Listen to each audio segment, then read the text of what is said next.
Good evening, everybody, and welcome to Commentary's Magic Stream on today's Sunday, January 22nd, 2023. I am, as always, Grandpaws. Big cheese? Aracat, I'm going to apologize if I sound weird. I just finished eating something that was entirely too spicy. And I thought you were gonna say you were just finished eating the salt block you won, and I'm Ivory Starlight. spoilers! No spoilers, darling. Well, this coming from the person who looks at Rarity and she's just like, am I just a joke to you, ponies? No, we pair you with Trenderhoof, and then we wreck metas. That's what happens. It's really Trenderhoof's fault. It's really Trenderhoof's fault. He's, what, 2 for 2 on cards that just need to go away? I think he's now approaching, 3 for 3. Anyway, we'll get to that in a second. But first, we are all back from Canada. I think. Is everyone back from Canada? You sure? I'm back from Canada. I mean, I could just drive back up to Canada. You could just drive back up to Canada. Prismlight says 2 out of 4. There's another Trenderhoof somewhere that is apparently okay. Alright, well, we need to go get rid of that one then. Okay, got it. Now I could drive back up to Canada, and we're gonna have a lovely slideshow here. Ooh, I can't wait to see that. Apologize for that one. Evidently, the mobile data connection in Canada has gotten significantly worse since last time. Well, we were in a different room. Yeah. But we did have a good time. It was a fun tournament. There are a couple fun tournaments, actually. Cube was definitely a good time this time around with the new random main rule that Pages was running with. Well, you're also forgetting the prolonged casual play that, just happened to occur. The prolonged casual play that just happened to occur. Yeah, like most of Sunday. On Sunday, yeah. Oh yeah, there was a lot of casual play on Sunday. It was a good time, a good match. They definitely didn't take like an hour and a half. I mean, I may have literally slept through that one. Yeah, yeah, you kind of did sleep through that whole game. I can't blame you. But the big highlight was the adventure tournament. Were we going to see the same decks, the same archetypes, the same stuff that we've seen in adventure for the last several months now that Prize Wheel was released? And the answer, for the most part, was no. We got to see new things. We got to see new decks. We got to see new strategies. Someone, I'm not going to say who, ran a Troublemaker control deck. When was the last time you saw one of those? It's been a while. I mean, also, yes, Ivory is correct.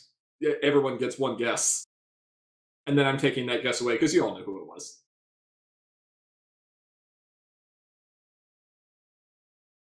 Big cheese? No, it's not Big Cheese. I ran aggro. It would have been interesting for Big Cheese to run a Troublemaker control deck, given that he could change 5 cards in his deck from when he displayed it on the Sunday prior, and the Sunday prior he had no Troublemakers in his deck. Not saying it's impossible, Sirens is a good card, but may have been a little hard. We did have one player who reigned victorious above them all by tiebreakers, which I'm not bitter about. So, congratulations to our first place winner of the adventure tournament, whose deck I believe we're going to talk about here in a moment, Hithrock. Yay. Yay. First in-person tournament I believe he's played in years. Last one would have been Cider Fest 2019, I believe. Wow. Yeah. It's been a hot minute. And the deck he ran for that was not that much different than what he ran here. So let's take a look at it. All right, then.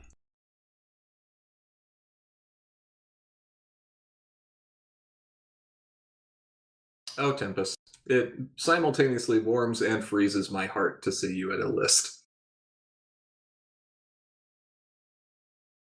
Mostly because Tempest is fine, but boy, I hate Grubber so much. Grubber is annoying. Grubber is very annoying. Grubber's also very annoying with Twilight Sparkle and Rarity Exposed, who are very annoying with Interdimensional Portal, who are also very annoying with Dr. Hooves. Get grubbed. So this is, according to the peace treaty, which was signed in person. Well, right? Do we need to talk about the peace treaty? I mean, we can briefly mention it here. All right, well... This was a counter farming deck. We went and we signed a peace treaty about this. We did not fight any wars. It doesn't even have Frozen and Magicite. It does not. See, but look. We signed a peace treaty. It's got a wax seal on it. I like the artifacting that caused on the scanner.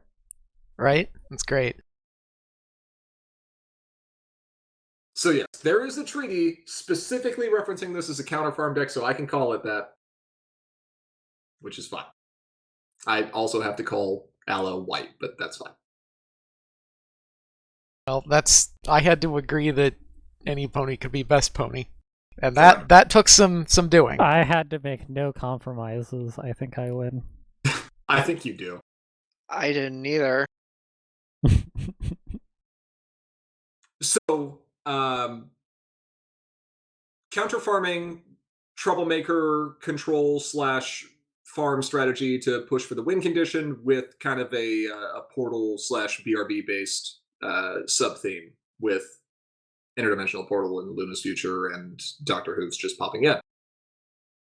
Diamond Song says, kind of surprised to see Ocellus hit the books in a list like this. So you don't have the benefit of running pink in this list. So most of your friend removal in these colors is not great when it is on friends that enter play. And being able to top deck set any opposing friend can not only help you win a face-off, but can also give you a source of effectively permanent removal. I ran into that. I'm going to be honest. That was real annoying. Was it hitting Thunder Lanes? Yup. Yeah. That seems like a good choice for that. Yeah. It's been hard for her to find a list because it has to be purple primary because of her high rec, and it has to be something that has portal-related tricks because doing it main phase timing is not great. Otherwise, you just end up running detention. So, like, this is it. This is, like, the perfect home for it. But you've got other great portal targets. Zeroed Out is obviously very good. Portaling Baby Flurry Heart for value is also very nice. Ember alongside Flash Magnus's shield so that even if Hithrock doesn't have any tricks, he can kind of just sit back there and say, yeah, you go ahead. Go ahead and challenge. That was also very annoying. I'm sure you'll win. Being down, 7 power before we even take Troublemaker versus character's power into account. And flip average. It's fine.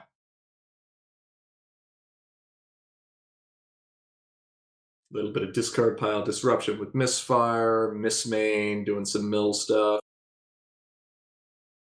AT value with Daring Do Poster and Tranquility.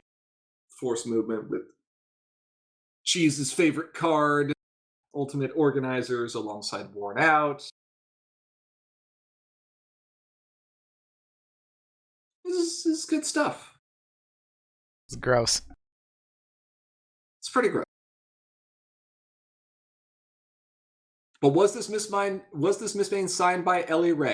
So these were my cards because Ithrock did not have his cards yet, and my Mistmane was signed by Ellie Ray. So yes.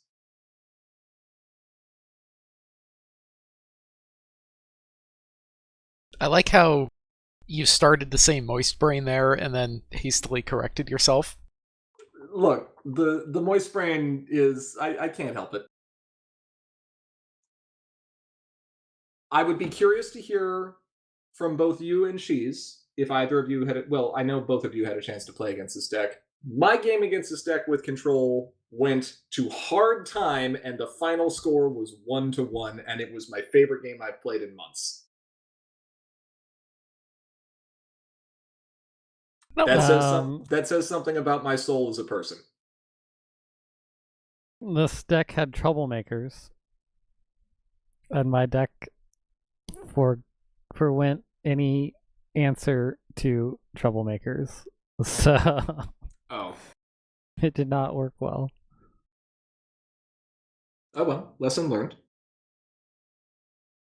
so Diamond it's Song says, "Witness this can confirm some stuff went down." highly annoying to play against.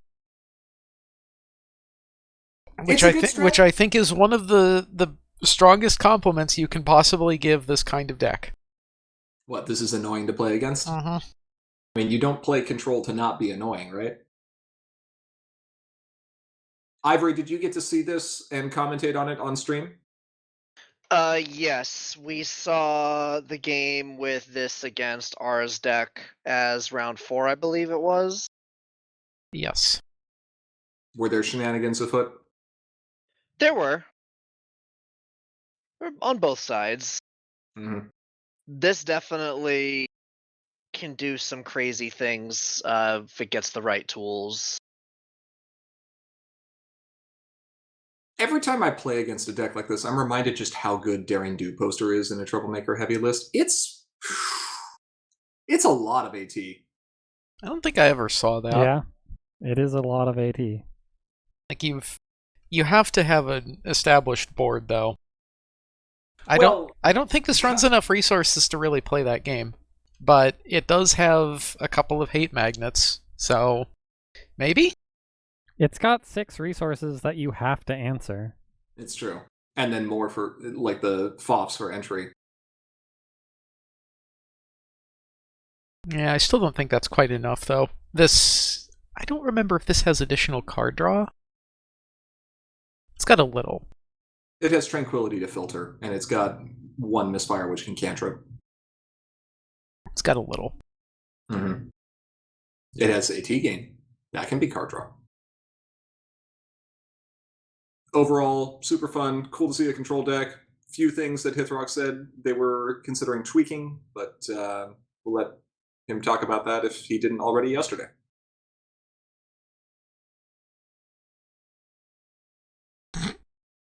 Anime's right, it is from the Sphinx's perspective. Amazing. Nice. Next deck. Okay, our second place, I believe this is you.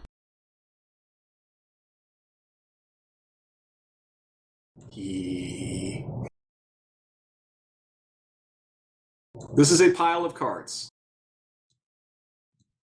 Does it do things? That depends. Does it draw Rarity and Trenderhoof on turn 1? If it does, then yeah. The pile of cards are what the opponent banishes. Just discards, not banishes, just discards. They'll be banished when you take them. They will be banished when I take them. That is correct. In all 4 games in the adventure tournament, I never managed to get the engine going. I never managed to get Great Seedling plus Princess Cadence plus any of the events. But then you did immediately on Saturday? Or sorry, Sunday? But then I did immediately on Sunday, where I had the whole engine plus a duplicate in my opening hand. Hithrock took an eyebrow raise. I grabbed an eyebrow raise instead, and then proceeded to rip his hand apart for the next 6 turns. And it was a so disgusting game. It was so satisfying. That game was great. That being said, much like Hithrock's deck, this deck did not have any losses, but did have the tie against Tempest. And yeah, it turns out Yellow Parasprite on a cost-efficient stick in Adventure that also lets you play the card is really good. Great Seedling obviously has good value, and especially in a blue-heavy meta, being able to use Great Seedling once on Mod Pie, not amused, and then just all your stuff is immune to Frighten forever. Like, that is also very silly. But being able to deny your opponent card advantage and then turn that into card advantage for yourself from the very beginning because Grogar starts at 3 power and you can name white with trading traditions is very silly. Disgusting. Good options to slow down opponents through Bailout and Melted. You've got Eyebrow Raise to get additional hand ripping going. Scary Story can be very good versus Bluna and can also be very good in just denying your opponent's color entry requirements, especially if they're mostly relying on their main to do that. And then between Flutterjack, who we've always known has been a crazy card, alongside Great Seedling and Sea Pony Duo and Canterlot Citizens, like you just get incrementally more value every face-off that happens, and it can be a lot of fun. There are changes I would make, for sure. I really liked Sea Pony Duo. I think the Canterlot Citizens can probably drop a little bit. I would probably do some more resource manipulation back here, and I would also like answers of getting through Troublemakers, much like Cheese's deck. So Repulsor Blast it is. Because we're an adventure, and we get some of the best Troublemaker loopholes.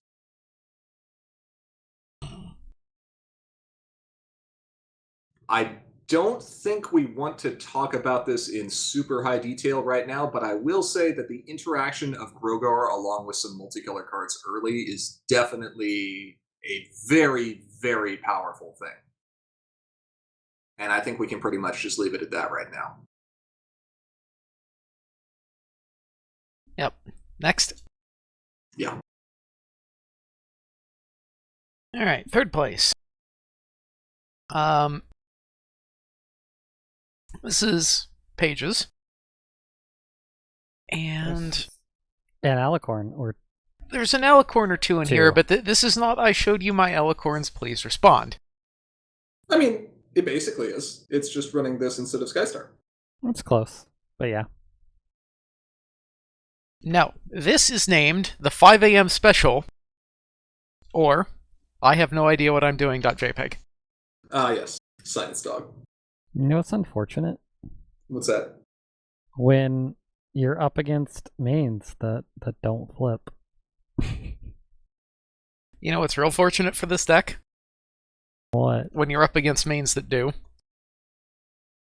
Then you Also have true. Then you have the hard Yeah. part of having to remember what the main that you just copied does. I think Pages said they went 3 games? Out 3 of the games out- 4? Yep.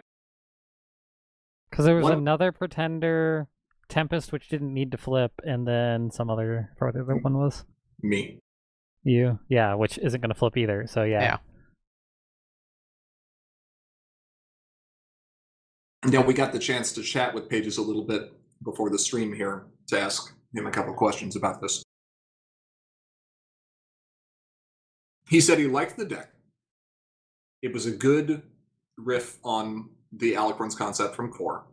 And he thought that Changeling Pretender, even though it didn't get to flip, still was worth running in Adventure with maybe Student 6 as a backup.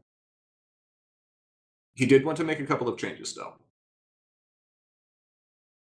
First was to swap the Singing Barrels over to Fires of Friendship.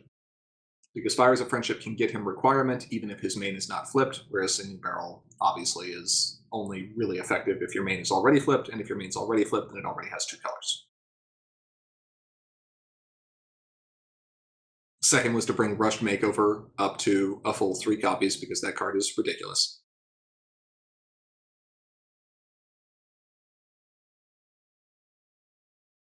Third was he said he wanted to find something else maybe to consider in place of In My Head Like a Catchy Song, because he ended up sideboarding that card out in many of the games, which is understandable. You've got redeeming qualities and a copy of +1 and the 3 royal families. Like, you've got better ways of cheating stuff into play.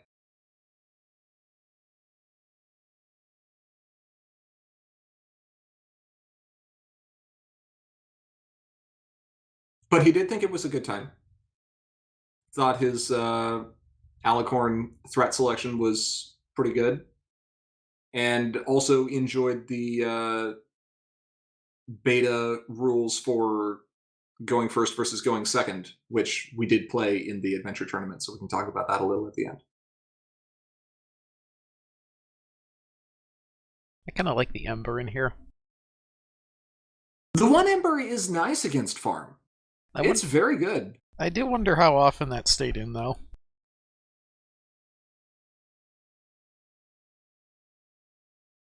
It's a good question. I feel like he may have left that in versus Tempest. Probably against me as well. Mm-hmm. If he made the prediction right. If.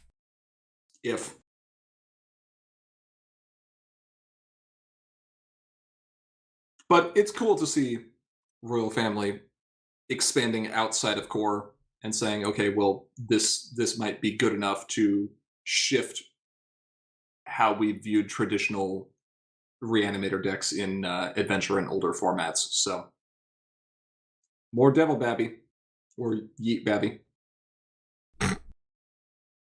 All right. Next list. Let's do it. 4th place. Yeah. This is Cheese. Coco Pamel. Did she work? Yeah, she did. Coco Pamel plus AK is real fun. Also plus Pony Pirate is real fun. Yeah, it's a aggro deck that relies on accessories. And it kind of did stuff. It needs a little help. The Stygian isn't really doing much, and it needs answers to troublemakers. Response teams or something, maybe. Crack. It also needs I forgot the name of that card, but the I think it's Friends Forever Friends Forever. That lets you if a friend can't be frightened, you can turn it face down instead. Oh, Shadow Bolts. Yeah, Shadow Bolts. But other than that, it's fun. It's kind of fast. I do think that pink, the blue pink, is probably still better just because of how much removal it has. But I think that this deck can do stupider things. I think that's. Go ahead. No. I was going to say the burst potential on this deck is higher, especially in conjunction with the Outrageous Outfit. Yeah. I think I had a turn with this deck with like 8 points or something, 9 points.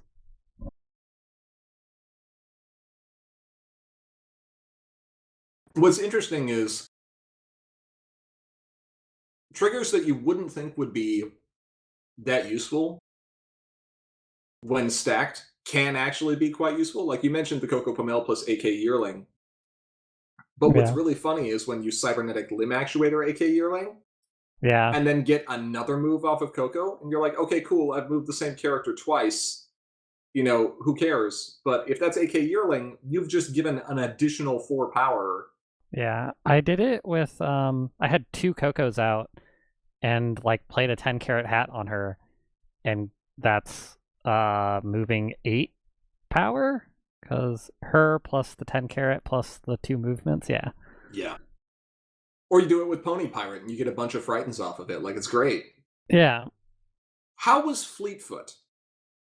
Fleetfoot was actually really useful. Just being able to repetitively play different stuff on her or Golden Horseshoe attach to get her really high power, I found was actually really useful. Makes sense. I like the fact that you've got a really high bonus problem deck with only 2 problems that are not 2 bonus, so that you can take good advantage of Saddle Row Storefront. Yeah. That card is so strong. Even just getting the AT back for single confronts for a couple turns is like, ugh. Yeah, no, it costing 1 is great because it basically, like, if you can play it out and you're confronting, then like it just paid for itself, and then now it's just pure profit.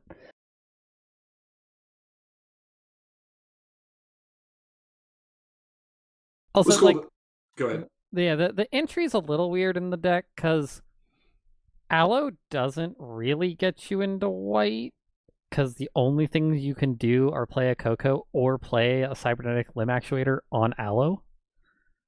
But she's just so good later that I still like having her. Other than finding room for Crack and Shadow Bolts, would you switch anything else?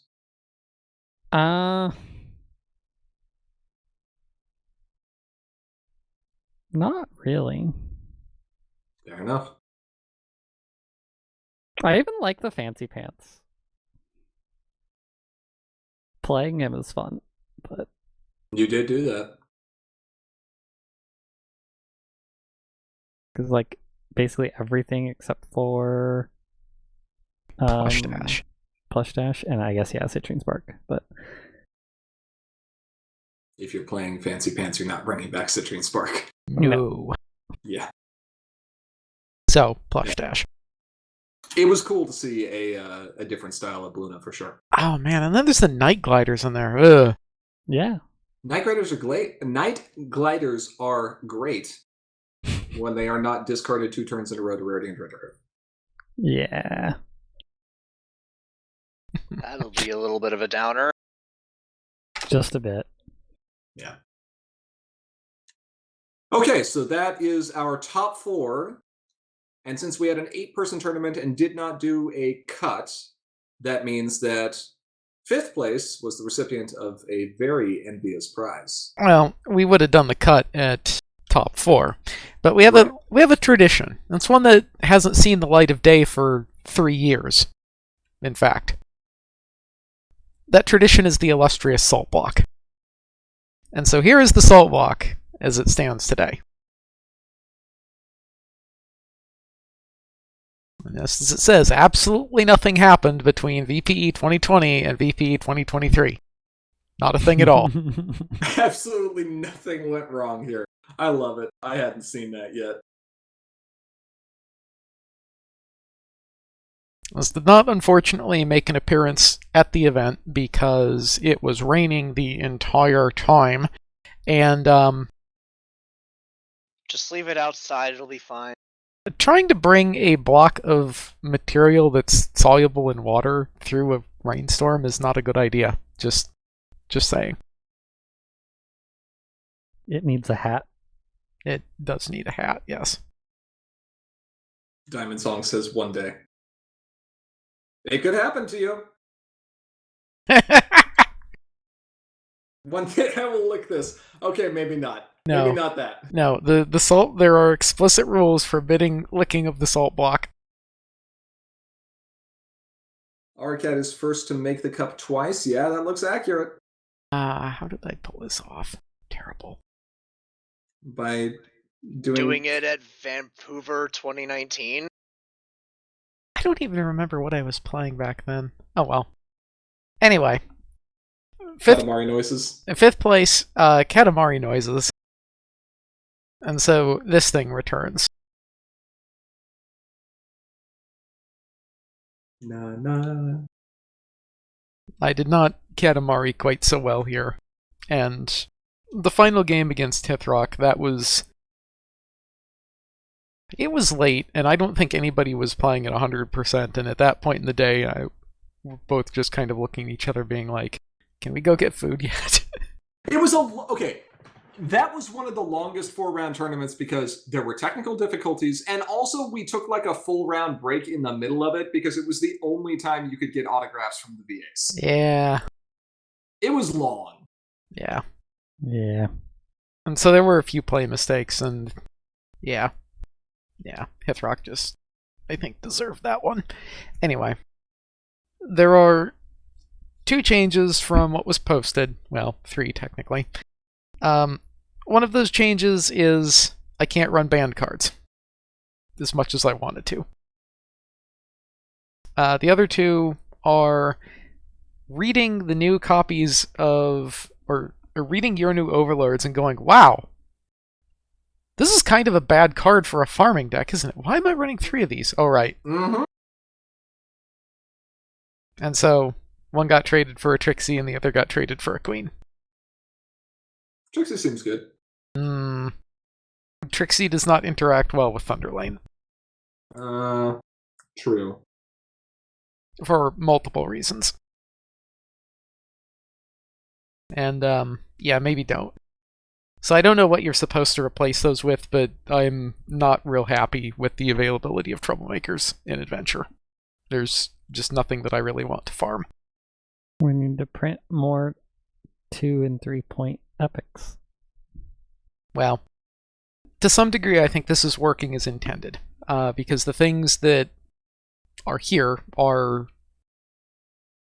things that have been reformed from their original broken states. So this is fine. You are running Bluna instead of Ambassador of Loyalty. You could probably get away with just running more copies of Vicious Vengeance, as you have the most numerous ways of getting your main plus another character up to that problem to fight after being sent home. Yeah, in theory. But I think you could also apply that to the Storm King and say it's perfectly fine if you want to sit there and be tricky and move stuff up before he uncovers. That's true. And you would always know. So that's a fair point. I think either one of those could be worth considering. The difference is Storm King is if you lose that face off, going back up for round 2 is a little more costly than most people running blue would like. Yes. Mm-hmm. It is somewhat expensive, but... So, not a big fan of the Troublemaker blend, but I think that's a natural consequence of the Reformation, and honestly that means that the Reformation worked. 15 hasty friends in this deck. In fact, the only friends you have in this deck that are not hasty are Grandpa Gruff and Rainbow Dash, who you're likely just playing to help you flip. Yeah. It's pretty good. Yeah. And song says the Hasty Gallus, though.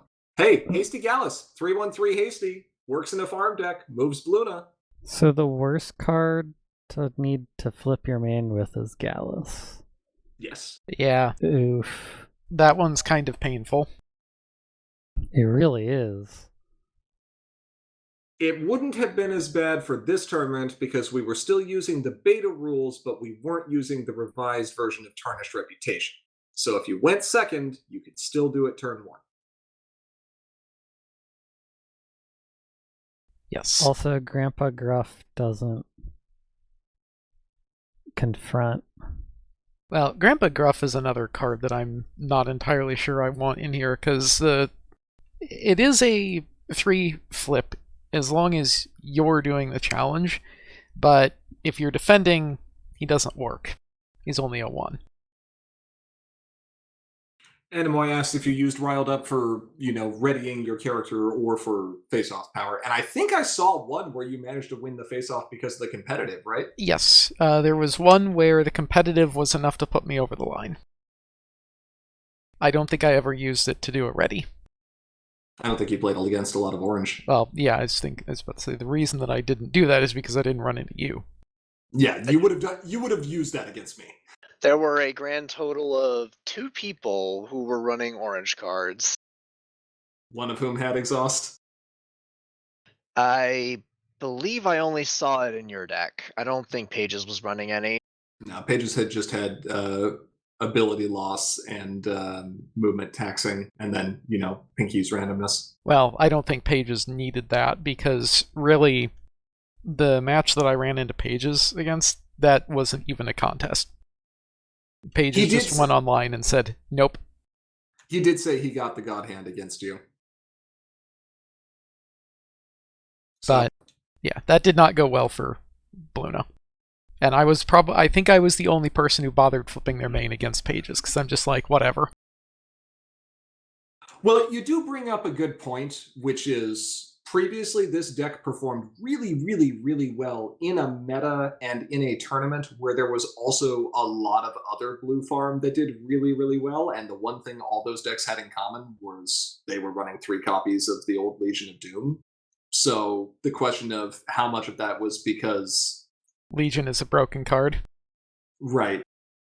And seeing this having been brought down a little peg, a bit of a peg, well, that might give an indicator. Yeah. Anyway, I successfully kind of Katamari'd. It fell apart a bit, but that's okay. As Katamaris are wont to do. Let's see.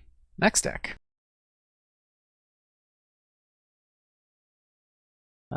This is Diamond Song. Diamond had to drop around early to go back south. Go home deck. No. No, she had to drop. She had to drop around early to go home deck. See what you did there. Blue and yellow. This is a color combination that I don't think we've seen. Not in a while, anyway. No. VPE, or not VPE, but Ciderfest 2019, I think. It's gotta be a while. We'd have to go look. But that was... Adventure didn't exist back then either. Sure didn't. So, It yeah. was Core and Harmony, and that was it. This has a lot of the usual suspects from blue and yellow. Mm-hmm. Got some day shifts, got some smashes. Got some vapor trails too. And, who have other text besides just when a dilemma enters play, apparently. That's crazy. No one remembers the calming until it's too late. I didn't even remember the +1 power I anthem. remember the calming on Vapor Trail. Vapor Trail is just day shift. Vapor Trail is not just day shift, and if I had treated her as just day shift, I would have lost our game. But I got lucky. So, Vapor Trail is a good card. Now, I was watching Meticulous Talk stream yesterday, and they did point out something fascinating about this deck that I hadn't even considered when we were playing, mostly because double rarity and Trenderhoof means you're just ripping cards out of your opponent's hand left and right. This is a Bluna deck. This is Bluna yellow. The only hasty friends in this entire deck are the 3 plushy dashes.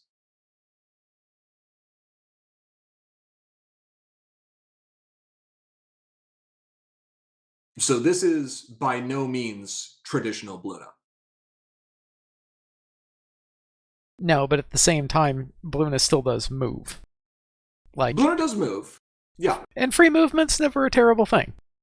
No, it's not. Not saying it is. But where other Bluna decks try to take advantage of Bluna's ability to create efficient face-offs that way, this deck tries to take advantage of Day Shift and Vapor Trail's ability in leaving power at problems or getting other free movement up to problems and creating efficient face-offs that way. You want to know what this deck also likes doing? What else does this deck like doing? Bulk biceps into close air support. It's expensive, but generates a little bit of power. Is that 14 power? Not counting the bulk himself? Yeah, that seems pretty good. You also got your Philly Racers and other stuff that probably is already in play. Oh yeah. Let's go ahead and unban Chillax for this deck. That'd be funny. Can we not? It'd be Please? funny though. Can we not? Also surprising, close air support. Big power with the numerous anthems in here. Expensive card, very good, right? This deck has no resource removal in it. This deck likes Pegasi and likes anthems. This deck was not running Rocket Scooter. Oh, that would be silly. Yeah. Yeah, This deck- but that was probably like, I just want more Pegasi instead. That's why I went with close air support.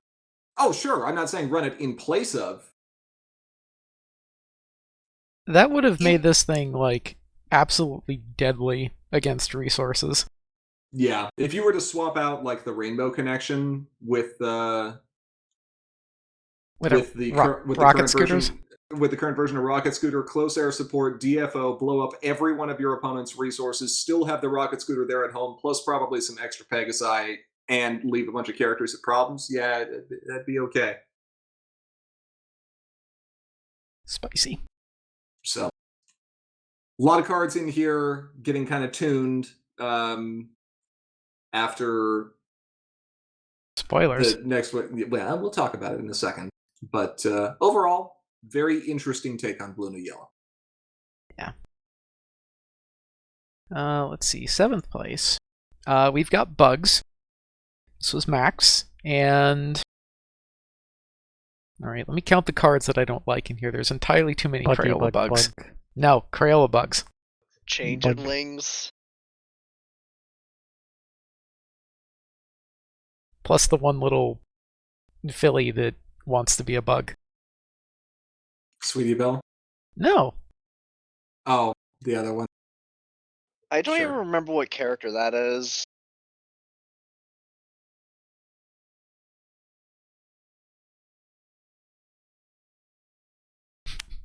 I also could not tell you. But she doesn't want to, well, she might want to be a bug and just not realize it. So is that a Princess Cadence mask, or is that a Princess Miyamori Cadenza mask? Good question. Can't really tell. But Go ahead. this is Bugfest. I believe this is either heavily based on or possibly nearly identical to Joking Luna's Bugfest list. Mhm. There are some changes here that are probably preferred cards that Max likes running. Yeah. Plus a couple of changes just for prize wheel cards, I think. Yeah, the scary stories for sure. And the aromas. Yeah. Bugs. Animoy says doesn't have herd, and yeah, that's true. This does not have herd. This is much like the original Bugfest, heavier on events as far as disruption, so that Joking Luna could kind of play either side. You know, get a board set up and start pushing aggro, or play control, rely more on fairings to steal opposing friends, and then mess with them through reliving history and well, scary story in this case, breakthrough troublemakers with turning point and friends are always there. And I know JL would say that reliving history is also used as a face-off trick in moving your characters to one problem and then moving them back to another. But gonna be honest, that's what Defend the Hive is for. Let's see, this doesn't actually have any Pegasus. Yeah, it's just bugs. Okay, so that would explain the lack of unsat. This unsat's less good if you don't have a Pegasus. Uh-huh. That's why I wasn't running it in Grogar Yellow either. This is just ponies being bros, hanging out with a bunch of bugs. No, I think it's all just bugs. Bugs being bugs, hanging out with a bunch of bugs. And then yeah, just some efficiency and like disruption. The usual stuff that you'd expect to find here, I think. Most of it, yeah. Drawback, definitely a few specific choices based on personal preference. And, obviously things that can be tweaked to individuals' particular feeling. But the one card that confuses me here that I wish Max was here to describe, or maybe JL if it was in JL's list, is what are the blackmails doing in here? Why not? They're incredibly rude, which means you should be running them whenever possible. 8 power to confront, 0 bonus, and heavily invested in white. Which, I mean, you don't care that much about that, but still. You have a lot of white. But yeah, what is the deck? Is it an aggro deck or is it a control deck? And I don't think it's a control deck. I mean, you could, in theory, confront that, but you'd have to use a lot of those harmony abilities to actually make it efficient. Like, compare that to running something like, what is it? Let the Rainbow Remind You. Yeah. You've got plenty of multicolor stuff here. Your main itself is multicolor a lot of the time, so 6 power for a 2 bonus problem, 8 for your opponent. I think people have slept on Let the Rainbow Remind You. I think that card is exceptionally good. But it's blackmail. How can you not like it?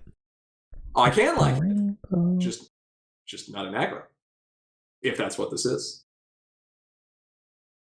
Anyway, interesting. But it's so rude, and so is the overwhelming aroma there. That's very rude. That is very rude against Bluna. That's true. Okay. One last list. I believe this was Instagram. And this is just an array of... Alright, so there's Octavia, that's rude. There's Spoons, that's rude. Mm-hmm. Pistachio makes prepared tokens, that's rude. Rude. Sandbar, oh, you removed my resource? No, you didn't. Rude. Rude. Stellar Flare, unicorn tokens, rude. Stream, rude. Apology, rude. Rude, just Overload, rudeness. rude. So much rude. Is it rude Deck. to put outrageous outfits on like 20 different tokens? No, that's funny. That's just funny. Because I look at this and I'm like, I'm gonna endless generosity that outrageous outfit. Sure. I think this was the first attempt we saw at Endless Generosity Outrageous Outfit in Adventure. And there's a couple different ways you can do it, but this is a nice way of doing it in mono white. I think the comment that we got from Instagram was that he liked the Endless Generosity Outrageous Outfit, which makes sense. I mean, how can you play those two cards together and not like them, right? They're hilarious. But he felt his deck was at odds with itself, in that the main generates a bunch of power as you play white cards, which lets you DFO more easily. And Outrageous Outfit wants you to single confront so you can send a bunch of your characters home. So instead, what you ended up with was a deck that would put itself into a DFO situation, score a couple points off of the Outrageous Outfit, and then lose the DFO and hand the points to your opponent. Or would generate a bunch of power and then choose only to single confront, making the ability of Pony Pals a little bit less impactful.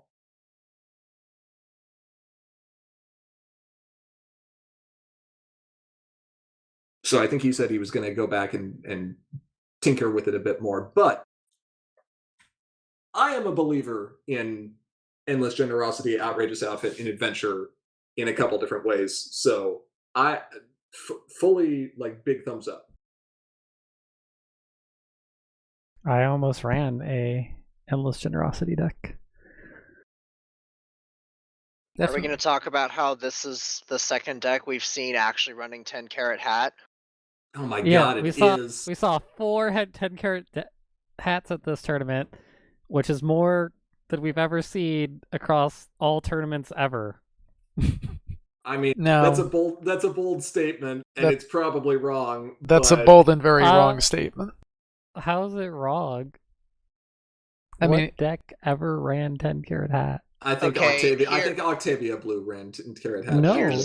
Here's a revised and probably correct version of that. This is the most 10 Carat Hats we've seen in a top 8 at any tournament ever. All right, that seems a little more reasonable. May still be wrong, but you're going to have to go back to like 2016 to find counterexamples. Can't be bothered. I'm just going to assume I'm right. Octavia never ran it.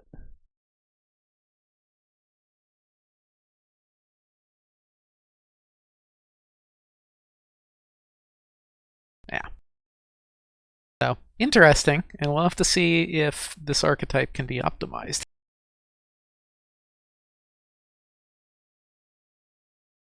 There's certainly some fun stuff to do, both in Adventure and Core. Speaking of adventure and core and optimizing, see, like that segue? That was pretty good. Do a transition to Skillshare or Raid Shadow Legends. No. Don't hate on Skillshare. That's actually useful. Speaking Just of like- optimizing. Today's stream is sponsored by HelloFresh, just Oh my like what the God. meta's going to be after all these changes. Oh, that's even worse. Alright, shall we talk about the thing? NordVPN. No, we're talking about the thing. Okay. Aria and Cheese will never let us do that one. No. Bugle, it's NordVPE. Come on. Boo. Oh my God. And Silver Quill wasn't even at the con.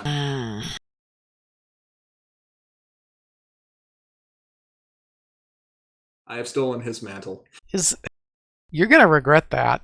I know. You still owe him a quarter. I do. All right. So, adventure and core. They are formats. Those formats have cards. Some of them should have fewer cards. They're about to have fewer cards.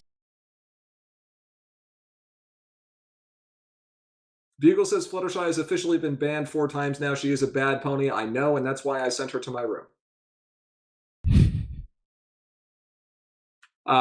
Is she actually the most banned main 6 character now? I think she might be. Twilight's losing her edge here. Yeah. Bugle says by far. I think Twilight only had 2. Element and And Ambassador. Ambassador. Globetrotter counts. Globetrotter was framed. Are you about to sit here? No, Pinkie Pie has not done nothing wrong. Main 6 is Pinkie Pie. I don't care what you say. That hug would not have happened without Pinkie Pie. Correct. Rarity had her hooves free. For now. We'll see how Endless Generosity does. Okay. If group hug is Pinkie, she's at 3. Yeah, I believe that too. So, do we have images for these, or are we just going down the doc? I'm just going down the document here. Okay. So basically, we'll talk about the bans, or the reformations, and we did apply the beta rules. So once this goes live, instead of rolling to go first, you will roll to figure out who chooses whether they will go first, and the person going second gets an AT instead of a card. So no one draws on the first turn, and second player bonus changes from draw to AT. Yeah, and if you end up going second and you don't want the token and you want the card, well, you can always exchange the token for a card. So you are guaranteed to get at least as much value going second as you would have. Right. And then, of course, there's this fun thing that happens with the second chance where, how does 4 action tokens on your first turn sound? Disgusting. Good. Sounds good. I'm going to play full steam turn 1. The value. Such value. So You much certainly can do that. value. So much value. Yeah. Then tournament floor rules update basically just to match that. And here's our list of tough love.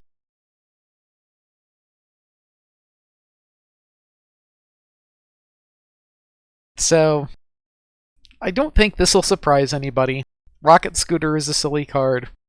Flutes is a silly card. Zippo chose violence. Party Hard, I That is actually just violence. don't think this actually needs an introduction. What, Party Hard actually being violence? No, it is. Then a few problems that basically also have chosen violence. Final Question is now perhaps more violent than it was before. But that's fine, because that's a double-edged sword now. Right. Tarnished reputation and Under the Weather just brought in line with some of the other starting problems a bit more. Because those were busted. Bugle brings up a good point, and we'll talk about that when we get to that card here in a moment. hold on to that comment for a second. Okay, let's go one at a time here. All right, so Flutes, strike 2, cutie. And we have our new version. Yes. Start Uh, side, exactly the same. Stop trying to do problem face-offs with the card that just wants to play dilemmas. No. Anyway, so this is where Fluttershy's hiding under her bed. I think you will have officially exhausted any show art or show clips for this art at this point now, right? Yeah, I'm running pretty low on ideas here, and I think we're running pretty low on ways to tune this design back. I cannot reasonably imagine that this boosted ability is going to be a problem. I cannot see how this can actually be a problem. Those are dangerous words, because that's somebody is going to sit there and just be like, hold my cider. More power to them if they can, right? But this is turn restricted. The number of ways that you have to get dilemmas into play on your opponent's turn is very few, very far between, and very difficult to do. I'm going to say that this is okay. I will buy a hat and eat it if we have to kick her out. Okay. But this should do it. It still gets you an interesting play style off of dilemmas. You still get the ability to run searching high and low early with featherweight, which is still a fine opener. It's still really good for her. Okay, so what I'm hearing is that Babs or Everfree 2024. Prove me wrong. GP is going to be eating a fruit hat. That's fine. I'll do it. Prove me wrong. Yes. Beagle says Hidden Strength is really mean after nerfing her strength twice. Yes, it is. It's a callback. This version may prefer pink over blue, maybe. Pink does have some nice dilemmas and also has You're Locked In Here with me. We'll see. Also, blue kind of, got kicked while it was down, speaking of which. Speaking of which, yeah. Well, blue-yellow got kicked while it was down. So, right. Rocket Scooter. Pony OSHA called. They were not happy. So this one's a little bit more complicated. Why is it showing me the header thing here? It needs to not do that. There we go.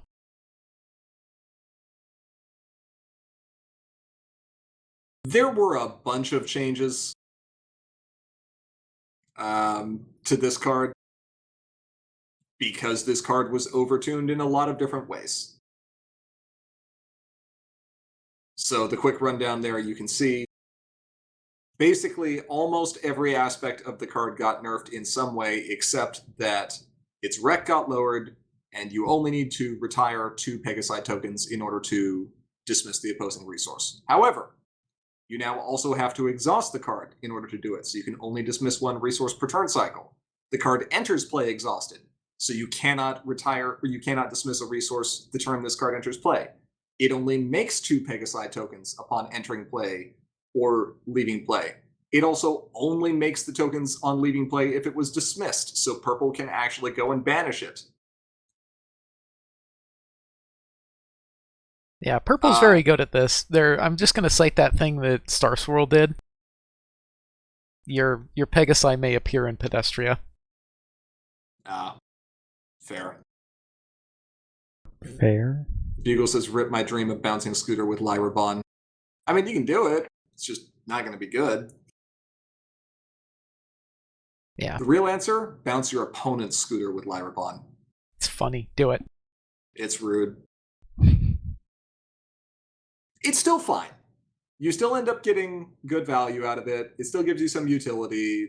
It's still a perfectly playable card. It is not just the single best card in blue and yellow. Maybe Shoeshine would argue with that. Maybe. Well, You gonna argue with the Destroyer of Worlds? I'm not. Rocket Scooter was pretty powerful, I'm not gonna lie. We'll have to see. Yeah, gotta keep it under 10,000 feet. Come on. Okay. Final question. Which disqualified.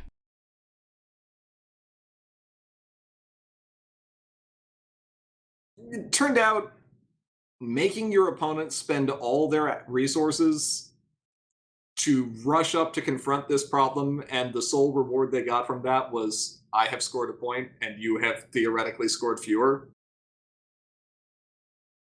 Not great. Now it's actually a contest. Beagle says Farm and Control can't run this anymore. I say Control might still be able to, but boy, you better have a lot of immediate speed tricks. Yeah. It might be more accurate to say that Core Control can't run this anymore.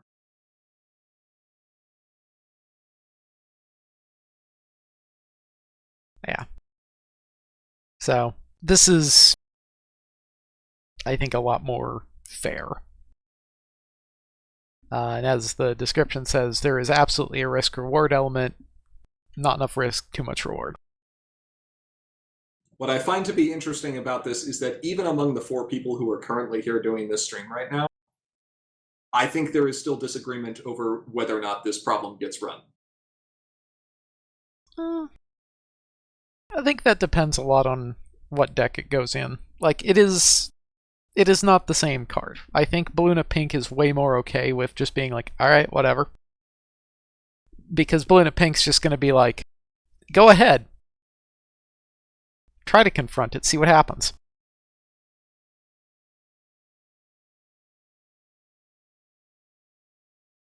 It's true. We will see if it continues to stick around. The Fluttershy Blue, any of the flavors, I think.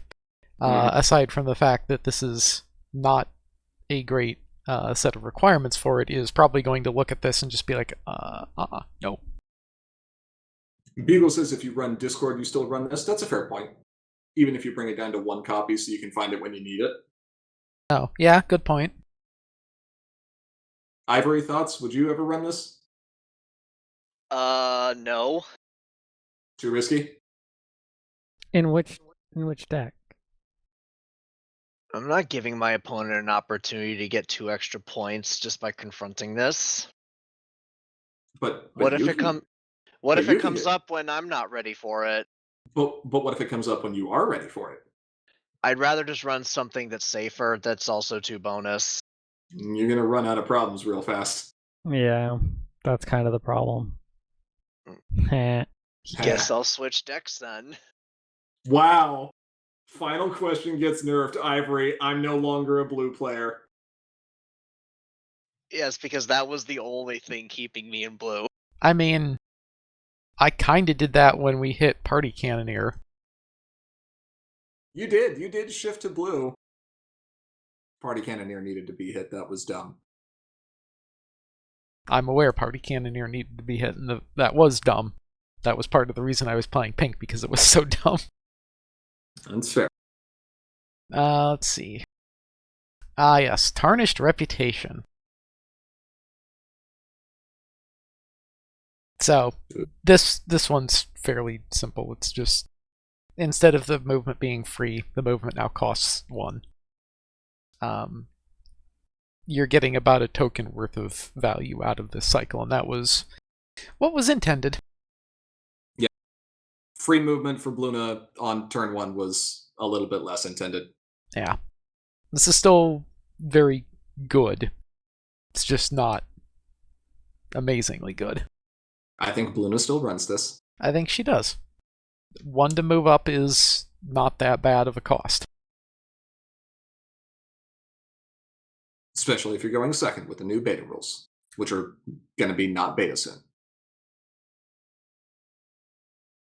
Yeah. Then Bugle says her deck may change to run more 1-cost cards. Maybe, But the tricky thing like that is Grandpa Gruff will not allow you to get the turn 1 confront if you're going first. It will let you boost. Yeah. It won't let you confront. Aloe will, though. Right. And you don't even need to be running white. Mm-hmm. I don't think there's... Yeah, I don't think there's any way to do that other than with Aloe at the moment. It does if your opponent is running Trading Traditions. That is a fair point. And we did see some Trading Traditions decks. So Yeah, that is a good point. This does not require you to move the character at home to this problem. Mm-hmm. That is something that I think people forget a lot. Yep. All right. Yeah. So, under the weather. This was dumb. It is arguably more powerful here, but it's also easier to get out of. It's more broadly useful. I wouldn't necessarily say it's more powerful. You can still have the situation where if your opponent has 0 action tokens at the time that this problem is in play, right? You can deny them readying for a turn. That's great. And yes, this new ability does also impact resources as well. So even if your opponent doesn't have any friends or characters exhausted, if they have cards like Staff or Snack Stand or whatever, then yes, they would need to pay to ready those. That being said, the broad multi-exhaust, like prison lockdown orange, you will never ready again so long as I live, you can't do that anymore. I'm not really sad to see that go. That's not fun to play against at all. Right.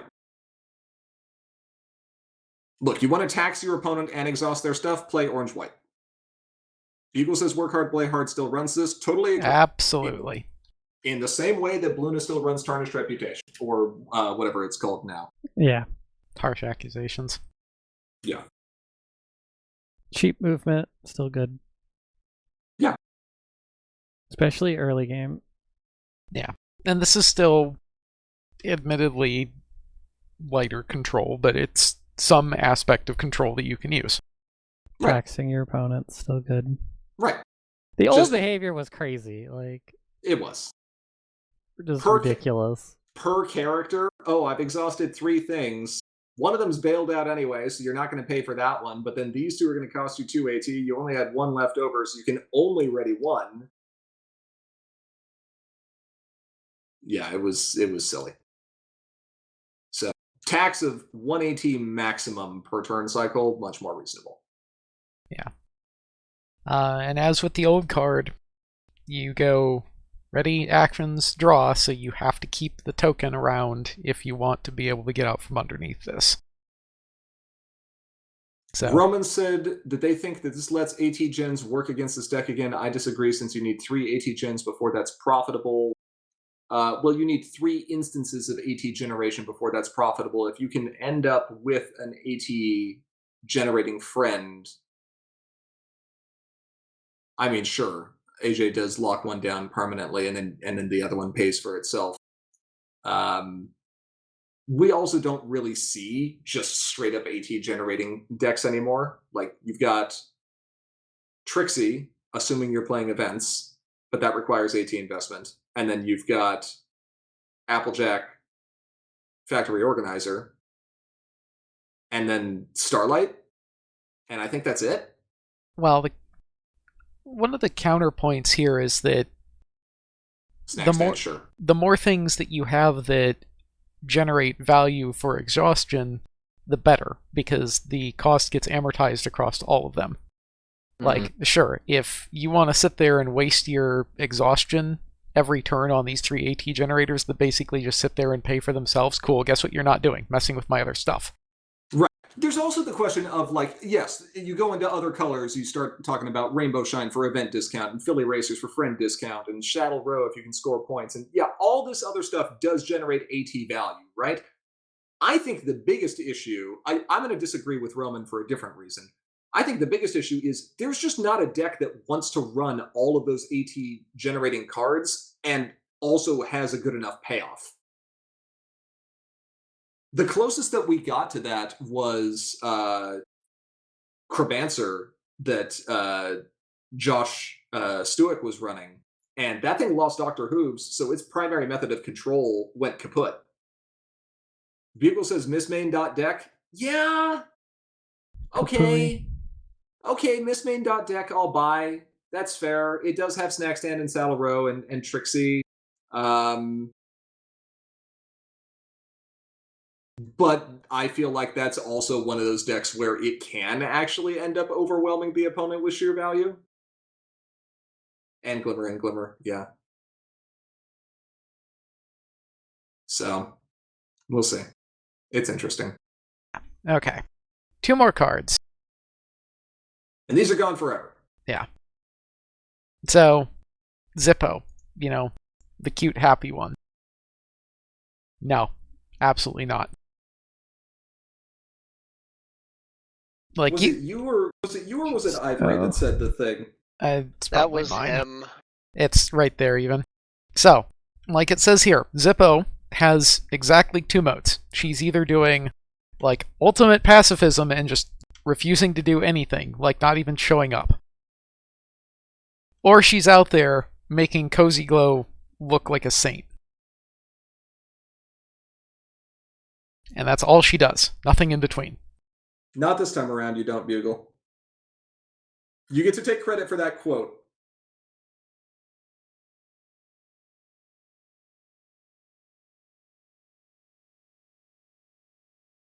And I think, who discovered the loop here? Me. That was GP. Yeah.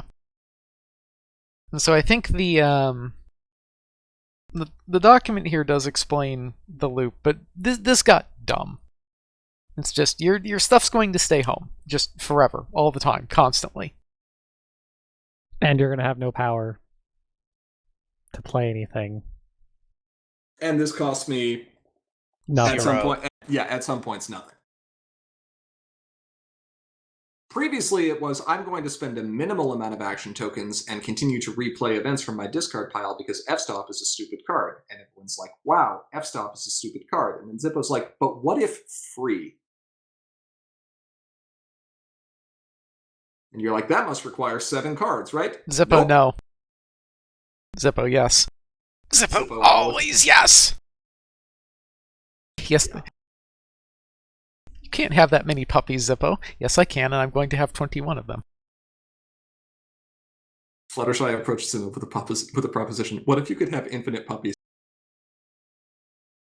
I think Fluttershy was just running a puppy mill and looking for someone to offload them on. And the answer was your opponent. You offload the puppies on your opponent. You This found is- Cheese's fanfic folder, didn't you? Yeah. This is whiteelephant.deck. Hey, opponent, I'm going to give you a puppy. Oh, thanks. That's so cute. I'm going to give you more puppies. So busy taking care of puppies, can't do I don't- anything else. I don't want more puppies. That's too bad. Guess what you get? More puppies. More puppies. Yeah. So Aura said it best, and Bugle definitely contributed to this back in the day with the original Zippo control list. When you have a card like this that only appears when it does really broken stuff and otherwise is completely absent from the meta, there's your sign. Yeah, I think this is the Cloney principle. Yeah. Cloney doesn't show up, except for when it does, and then it breaks stuff. Stop breaking our things. Cloney might show up reasonably if she was in Adventure now, but she'd also do broken stuff, so I can't allow it. Yeah. Let's see. One more that needs no introduction, and that's Party Hard. And this is actually the conversation that happened. Verbatim. Does anyone actually have a reason to not ban this? No. Okay. No. Yes, Bugle you can take full credit for. I think you are the one who has run Party Hard more than any other player over the last few years. It hasn't destroyed metas. It hasn't, completely dominated formats. It hasn't forced other archetypes out of it. God, it sucks. Well, I think we can probably also say that a good part of the reason it doesn't do that is because a long time ago, in a meta far, far away, we removed party planners. Yeah, I mean, that's fair. It did destroy a meta when group hug We existed. also kind of just decided not to play decks with it. Well, yeah, because I think everyone just kind of looked at that and was like, that doesn't sound fun to play against, and it sounds really unsatisfying to win with. This is the other thing. This is the Zippo thing just in event form, right? Yeah, basically. You don't play party hard because you have 2 spare unicorn tokens that you're going to have to retire at end of turn, and so you want to get a little incremental value. You play party hard, and your opponent has no hand. And probably no friends. Right. Because you probably stole a bunch of them to retire with party hard. Right. Party hard hates Lyra. Well, not if Lyra's flipped, they don't. There is no situation where party hard is played that your opponent does not consider just immediately conceding. You could perhaps print party hard, set at 1 AT, and capped at 1 friend and 1 card per each player. Maybe you could print that card. And that card would probably just not see play because that's just not really useful in competitive environments, TBH. I mean, maybe it's still in pink and orange. Pink and orange has a lot of ways to steal things. You can still end up making tokens out of it. Probably not. Yeah, I don't Those think are so. those are 2 colors that are fighting for deck space as it is. I don't think so. It's true. Maybe Yeah. not. Like you cannot justify that version of that card. Like that is not worth the card slot it takes. Right. The problem is any scaling beyond that starts approaching the point of absurdity. I will retire 3 useless friends. In exchange, I will draw 3 cards, netting me plus 2 cards. You will discard 3 from your hand, and I have spent 1 action token in order to do this. Beagle says, to be fair to Enterplay, and I know where he's going with this, tokens didn't exist until the next set. That's true. Doesn't matter. They knew tokens were coming. Shouldn't have done it.